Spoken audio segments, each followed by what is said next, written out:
இன்றைய தினம் இதயம் புரட்சி தலைவி அம்மாவுடைய 78வது பிறந்தநாள் விழா நிகழ்ச்சி தலைமை கழகத்திலே எழுச்சியோடு மூத்த தலைமை கழக நிர்வாகிகள் மற்றும் தலைமை கழக நிர்வாகிகள், மாவட்ட கழக செயலாளர்கள், மாண்புமிகு நாடாளுமன்ற உறுப்பினர்கள், மாண்புமிகு சட்டப்பேரவை உறுப்பினர்கள், முன்னாள் நாடாளுமன்ற சட்டமன்ற உறுப்பினர்கள், கழகத்திலே பல்வேறு பொறுப்பில் வைக்கின்ற நிர்வாகிகள், பொதுமக்கள் திரளாக தலைமை கழகத்திலே கூடி எங்களுடைய இதயம் புரட்சி தலைவி அம்மா அவர்களுக்கு மலர் மாலை அணிவித்து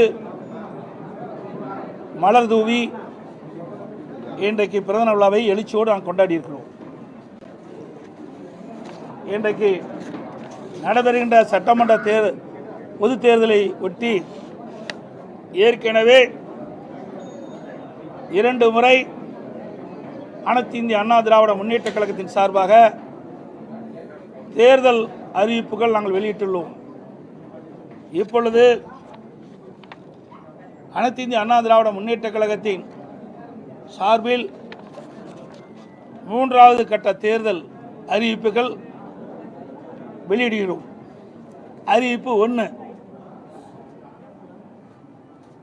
திரு ஸ்டாலின் தலைமையிலான நிர்வாக திறனற்ற விடியா திமுக ஆட்சியில் கடந்த 5 ஆண்டுகளில் அத்தியாவசிய பொருட்களின் விலைவாசி விஷம்போல் ஏறி மக்கள் கடுமையாக பாதிக்கப்பட்டுள்ளனர். அதேபோல் திராவிட முன்னேற்ற கழக ஆட்சி அமைந்த பிறகு சொத்து வரி, வீட்டு வரி, மின் கட்டணம், குடிநீர் வரி போன்ற பல வரிகள் இந்த அரசால் உயர்த்தப்பட்டுள்ளது. இதனால் மக்களின் அன்றாட குடும்ப சுமை பன்மடங்கு அதிகரித்துவிட்டது. எனவே மக்களின் சுமையை குறைக்கும் வகையில் அனைத்து இந்திய அண்ணா திராவிட முன்னேற்ற கழக ஆட்சி அமைந்தவுடன் ஒவ்வொரு குடும்பத்திற்கும் கருணை தொகையாக 10,000 ரூபாய் வழங்கப்படும். அறிவிப்பு 2. வேலைவாய்ப்பு அலுவலகங்களில் நம்முடைய இளைஞர்கள் பதிவு செய்து வேலைக்காக காத்திருக்கும் பட்டதாரிகளுக்கு மாதந்தோறும் 2,000 ரூபாயும், +2 வரை படித்து வேலைவாய்ப்பு அலுவலகத்தில் பதிவு செய்துள்ளோருக்கு மாதந்தோறும் 1000 ரூபாய் உதவித்தொகை வழங்கப்படும். அறிவிப்பு 3. மீன்பிடி தடைக்காலங்களில் மீனவர்களுக்கு தற்போது வழங்கப்பட்டு வரும் நிவாரணத் தொகை 8,000 ரூபாய். இந்த 8,000 ரூபாயிலிருந்து அதிமுக ஆட்சி மலர்ந்தவுடன் 12,000 ரூபாயாக உயர்த்தி வழங்கப்படும்.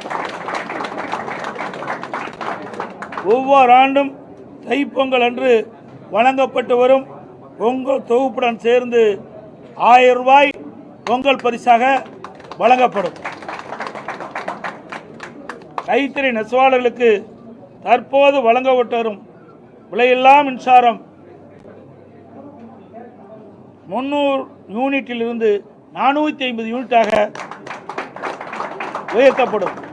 விசைத்தறி நெசவாளருக்கு தற்போது வழங்கப்பட்டு வரும் 1000 யூனிட்டிலிருந்து 1400 யூனிட்டாக விலையில்லாமல் அவர்களுக்கு உயர்த்தி வழங்கப்படும். நகர பகுதியில் நடைபாதை ஓரமாக கடை வைத்திருக்கும் சிறு வியாபாரிகள் கூட்டுறவு வங்கியில் வாங்கிய கடன் முழுவதும் தள்ளுபடி செய்யப்படும்.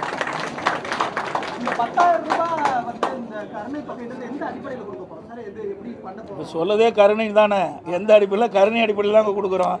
அதுதான் அந்த வாக்கியமே.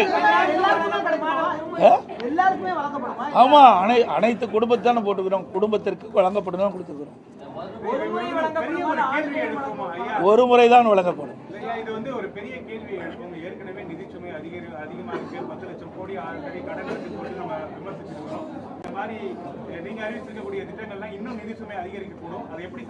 நான் ஏற்கனவே சொல்லிவிட்டேன்.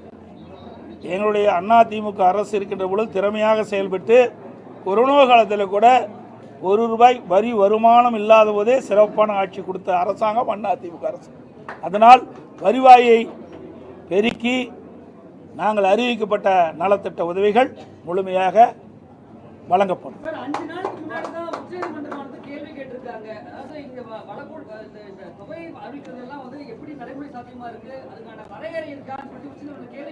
அதுக்கு தாங்க நான் சொல்றேன், வருவாயை உயர்த்தி பெருக்கி அதன் மூலமாக நாங்கள் அறிவிக்கப்பட்ட இந்த திட்டத்தை மக்களுக்கு வழங்கப்படும்.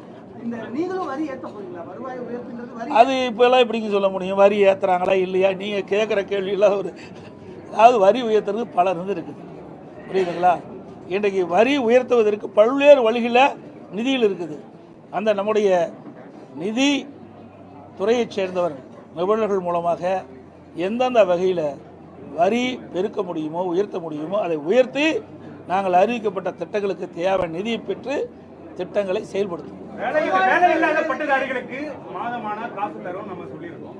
ஆனா அது இந்த பட்டதாரிகள் வேலையில்லாத பட்டதாரிகள் அதிகமா இருக்காங்க, அவங்களுக்கு வேலை வழங்குவதற்கு நம்ம வேற என்ன முயற்சி எடுக்கணும்? அதுக்கு தாங்க நாங்கள் ஏற்கனவே மாண்புமிகு புரட்சி தலைவி அம்மா தமிழகத்துடைய முதலமைச்சராக இருக்கின்ற காலகட்டத்திலே படித்த இளைஞர்களுக்கு வேலைவாய்ப்பை வழங்க வேண்டும் அடிப்படையில் 2015ஆம் ஆண்டு தொழில் முதலீட்டாளர் மாநாட்டை சென்னையில் நடத்தி சுமார் 2,42,000 கோடி தொழில் முதலீட்டு ஈர்க்கப்பட்டு 74 புரிந்துணர்வு ஒப்பந்தங்கள் பெற்று அதையெல்லாம் செயல்பாட்டுக்கு வந்து இன்றைக்கு பல்லாயிரக்கணக்கானவர் வேலை கிடைத்திருக்கு. அதே வழியில் வந்து மாண்பு அம்மாவுடைய அரசு 2019 ஜனவரி மாதம் சென்னையில் தொழில் முதலீட்டு மாநாட்டை நடத்தி 3,05,000 கோடி தொழில் முதலீட்டு ஈர்க்கப்பட்டு 304 புரிந்துணர்வு ஒப்பந்தங்கள் போடப்பட்டு அதன் மூலமாக தொழிற்சாலைகள்லாம் பயன்பாட்டுக்கு வந்து பல்லாயிரக்கணக்கான இளைஞர்களுக்கு வேலைவாய்ப்பு கிடைக்கும். அதே குறிக்கோளோடு அதே வழியில் மாண்பு அம்மாவுடைய அரசு வந்த பிறகு புதிய தொழிற்சாலைகள் தமிழகத்திலே நிறுவப்பட்டு அதுக்கு தேவை நடவடிக்கை எடுக்கப்பட்டு அதன் மூலமாக பல்லாயிரக்கணக்கான இளைஞர்களுக்கு வேலைவாய்ப்பை உருவாக்கி தருவோம். அதுவரை படித்து பட்டம் பெற்ற இளைஞர்கள் அவர்கள் மன உளைச்சல் இருக்கிறாங்க. அதற்காக இந்த தொகையை நாங்கள் முதல் கட்டமாக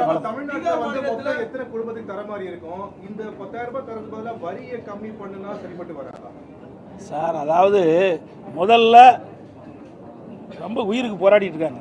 அவளுக்கு என்ன சொல்லுவோம்? அவளுக்கு வந்து அந்த உயிரை காப்பாற்றுவதற்கு இல்லை இது வைப்போம்ல, இல்லை வெண்டிலேட்டர் வைக்கிறோம்ல, இந்த ஆட்சியில் வெண்டிலேட்டர் வைக்கிற அளவுக்கு போயிடும். இன்றைக்கி மக்கள் அப்படிப்பட்ட துன்பத்தை அனுபவிச்சுட்டு இருக்கிறாங்க. ஆகவே முதல் மக்களை காப்பாற்ற வேண்டும். விலைவாசி அதிகரித்து விட்டது, அதிலிருந்து மக்களை காப்பாற்றும் அந்த அடிப்படையில் தான் இதை நாங்கள் அறிவிச்சிருக்கோம்.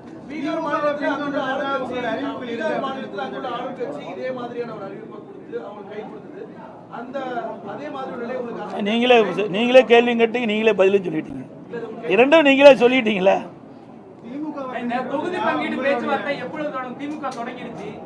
அவர்கள் வந்து நிறைய கட்சியை நம்பித்தான் அவர்கள் வந்து தேர்தலே போட்டிடுறாங்க. அதனால் அவர்கள் முன்கூட்டியே தொடங்கியிருக்காங்க. நாங்கள்லாம் பொறுமையாக தேர்தல் கூட்டணி குறித்து பேச்சுவார்த்தை ஏற்கனவே எங்களை என்னென்ன நிறைவேற்றி விட்டது பேச்சுவார்த்தை நடத்திட்டோம். ஆனால் எந்தெந்த கட்சிக்கு எவ்வளோ தொகுதின்னு நிர்ணயிக்கல, விரைவாக நாங்கள் பேச்சுவார்த்தையை தொடங்குவோம்.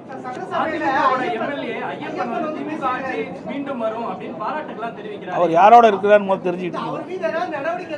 ஏங்க எல்லாம் ஆட்சியும் முடிய போகுது, அவர் மேலே நடவடிக்கை எடுத்து என்ன பண்ணுறது, என்ன பயன்? ஆக அவர் யாரோடு இருந்தார் உங்களுக்கு நன்றாக தெரியும். அவர் யாரோடு சேர்ந்திருக்கான்னு உங்களுக்கு தெரியும், யாருக்கு ஆதரவாக செயல்பட்டுருக்கான்னு தெரியும். இதையெல்லாம் தெரிஞ்சுக்கிட்டு இந்த கேள்வி எங்க நடத்த கேட்குறீங்களா?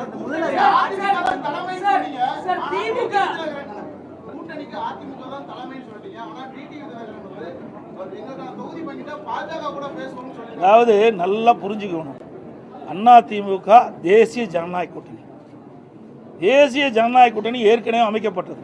இப்போ அதிமுக அதில் போய் சேர்ந்துருக்குது. ஏற்கனவே தேசிய ஜனநாயக கூட்டணி இடம்பெற்றிருக்கிற கட்சிகள்லாம் அவர்கள் அதன் மூலமாக நாங்கள் சீட்டுகளை பெறுவோம்னு சொல்லியிருக்கிறாங்க. அந்த அடிப்படை தான், புரியுதுங்களா? வேற ஒன்றும் கிடையாது.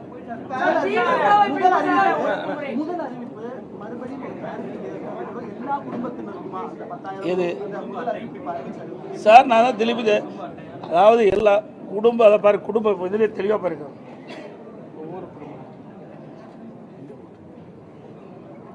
ஒவ்வொரு குடும்பத்திற்கும் கருணை தொகை 10,000 நாங்கள் அது உங்களுக்கு ஜெராக்ஸ் கொடுப்போம். அதெல்லாம் எங்களுடைய ஆட்சி மன்றங்களுக்கு கூடி அதற்கு தகுந்த முடிவு எடுக்கும். ரீட்டைன் ஆகுதா? அதிமுக ரீட்டைன் பண்றாங்களா ஒரு சீட்? சார் அதான் சொன்னேன், ஆட்சி மன்ற குழு அதை கூடி அதற்குண்டான முடிவு எடுத்து அறிவிக்கப்படும்.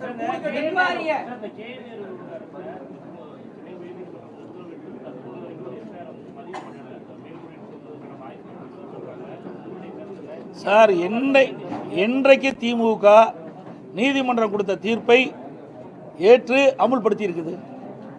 நீதிமன்ற தீர்ப்பை மதிக்காத ஒரு கட்சினா திமுக கட்சி தான்.